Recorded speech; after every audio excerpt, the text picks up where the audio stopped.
Let me give you a really common situation that I see all the time.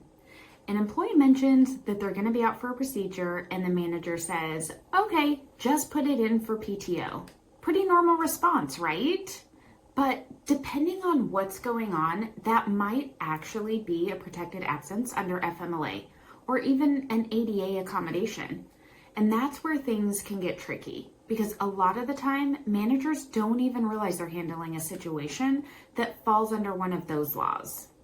So today, let's talk about how to spot the difference between FMLA and ADA, when they overlap, and what you as a manager need to do in those moments before it turns into a compliance issue later. Here's the simplest way to think about it. FMLA is job protected leave. It's about time away from work, where ADA is a reasonable accommodation. It's about helping the employee stay at work. FMLA applies to employers with 50 or more employees within a 75-mile radius, where ADA applies at 15 or more employees. So both protect the employees, just in different ways. FMLA hits pause on work. ADA adjusts the work. Those can overlap, but they are not the same thing. Here are some real-world scenarios. First, an employee says, I need surgery and I'll be out for 6 weeks. That's FMLA, job protected leave. The second scenario is the employee says, I can work, but only for 4 hours a day while I recover. That's ADA, a modified schedule as an accommodation. And third, my migraines are unpredictable. I might need to leave early some days. Now, that could be both. If you're a manager, you don't need to decide which one applies. You just need to recognize that there is a medical component and say, thanks for letting me know. Let me connect HR so we can make sure this is handled correctly.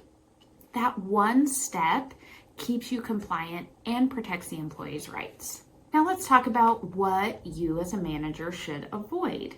Here are a few things that seem harmless, but they can create risk fast.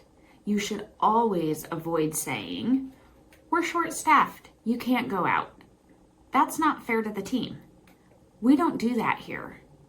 Or you've already used all your time off.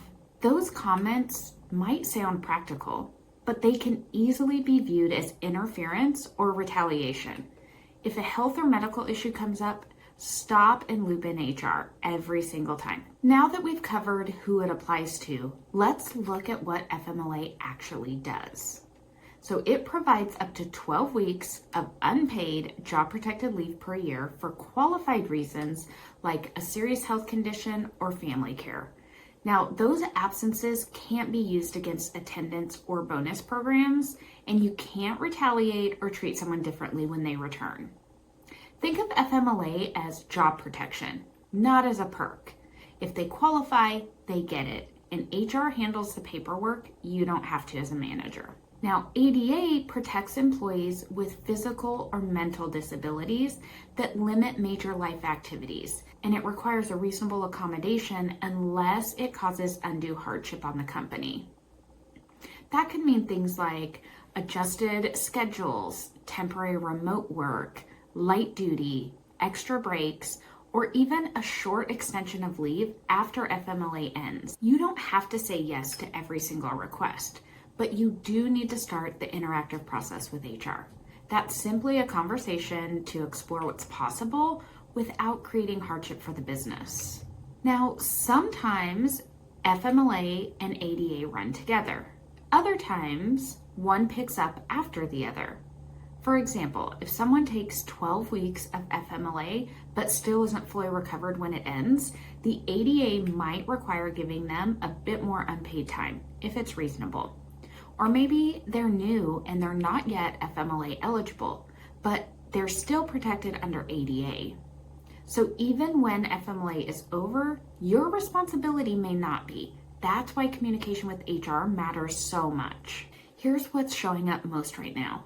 Number one is intermittent leave. Chronic conditions like migraines or anxiety are showing up more often. Managers are seeing patterns. HR sees protected leave. Work together before assuming that there's abuse. Number 2, mental health. Depression, PTSD, anxiety, those are all covered. Treat these like any other medical condition.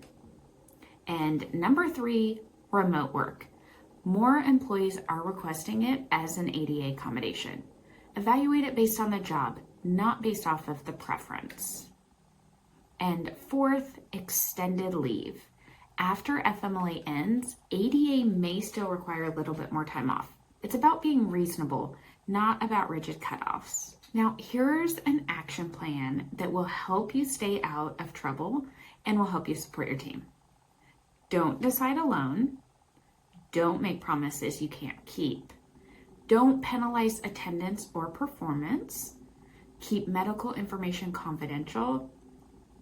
And document facts, not feelings.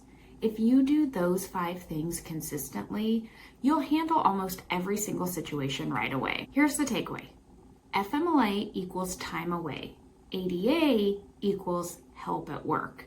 When somebody brings up a medical issue, don't try to guess which one applies. Just pause, connect with HR, and let's handle it together. That one step saves time, builds trust, and keeps your company compliant every single time.